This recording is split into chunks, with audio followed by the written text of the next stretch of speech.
When I was a kid in Copenhagen, Sunday was a day of rest. There was nothing else to do. Well, yeah, I mean, you could go work on your house and you could go to the baker. That was the one place that was open on Sunday, but everything else was closed.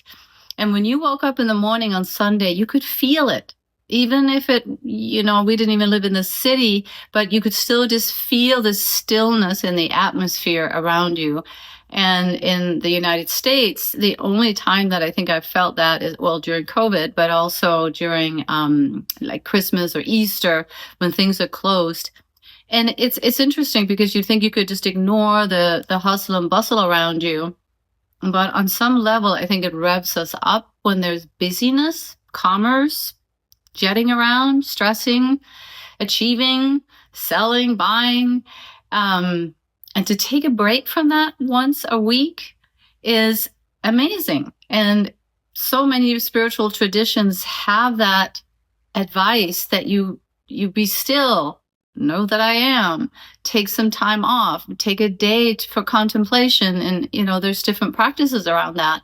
But to give yourself a day where you say, I'm just going to sink in and kind of clear my inner environment so that I can release whatever got lodged in there during my busy week when I didn't really have time to tune in.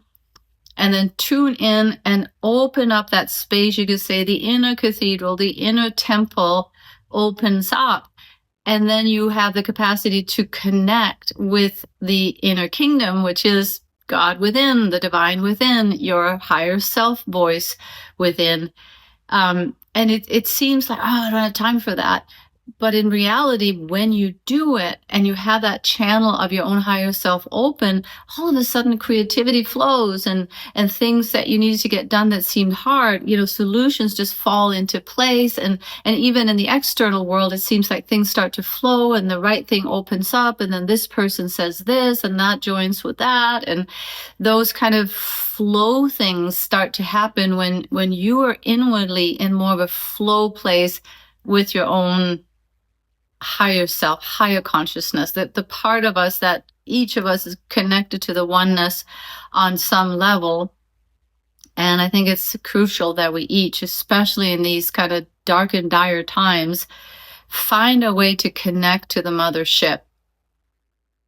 And so here comes the sales pitch. And it doesn't have to be what I'm doing because there are many ways to do this. But on Sunday morning, I want to start doing for the next 5 Sundays. I call it Sunday morning peace practices. Like, what are all the things that, from the yoga world that we can do for body, mind, breath to drop into a place of peace and make that a habit?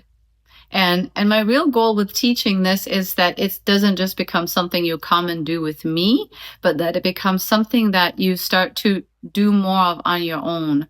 Because there really are so many other yogic practices that are not rocket science. Very simple.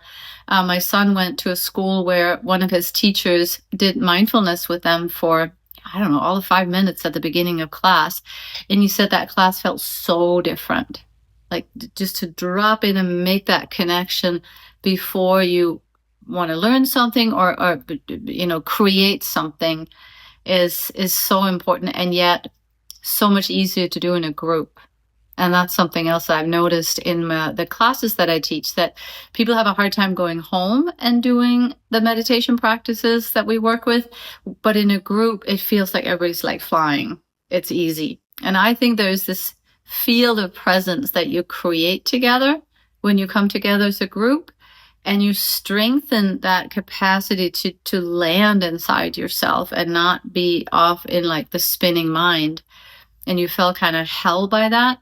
So even if part of you wants to stray, there's like kind of gravity enough in the presence field that's been created by the people that you're doing it with that holds you, and then you in turn are part of holding that steady presence field if someone else starts to go off in their mind a little bit.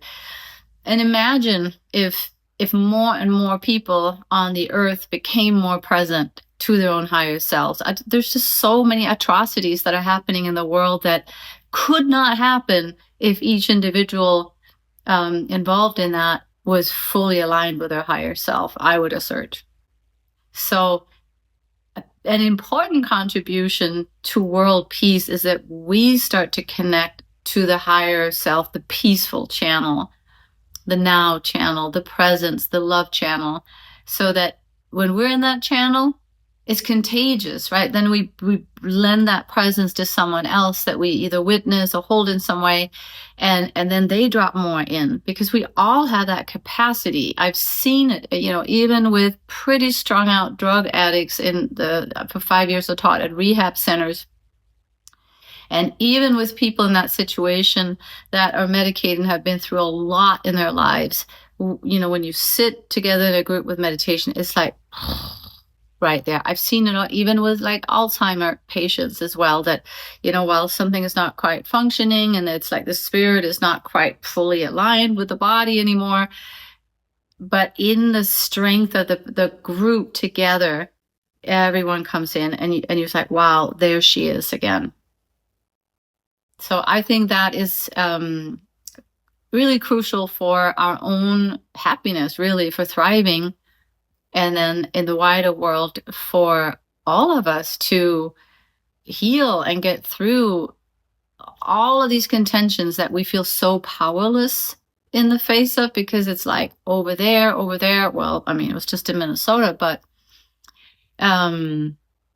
even with something that happens that really is out of our reach, we can still respond to it by joining together and being more and more and more and more present, so that less unpresence type behavior can take hold.